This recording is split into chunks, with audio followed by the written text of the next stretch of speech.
Hi, I'm Craig Turner and I'm here to give you some tips on creating your under 18s Instagram video competition entry. In this clip, we are focusing on story and planning.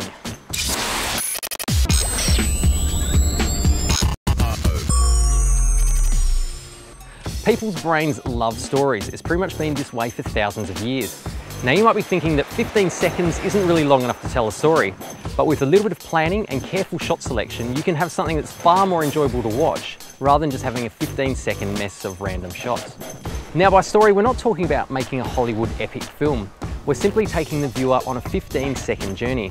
Now by doing this, we want to try and achieve two things. We want the viewer to actually hang around until the end and be able to say what the video was actually about. To show how a basic story can be told in 15 seconds, here's an example I've made for this video.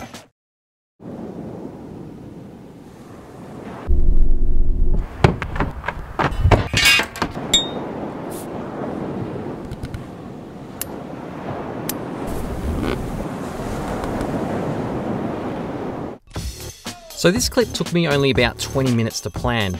As far as story goes, it's pretty straightforward. We established that there's a character who wants to achieve something, there's something in the way of him achieving his goals, and then he works out a way to get there in the end. So the best way to go about this is to have a single idea or feeling you want to get across to the viewer. Write it down and stick to it. If you're going to use voice in your video, write down what you're going to say. Next, write a shot list.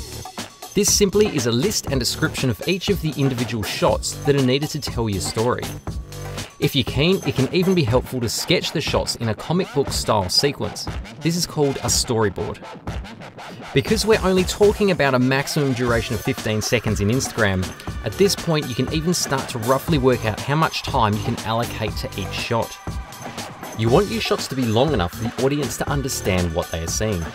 So this means you only have a maximum of 7 to 15 shots to work with. My video used 13 shots, with the shortest being 1/5 of a second. And then more time being given to the more detailed shots I wanted the audience to fully absorb. Considering story structure and planning ahead is so often neglected when videos are made, yet it's such an important part of the process. Once you have a plan down, shooting will be so much easier, plus your audience will watch to the end.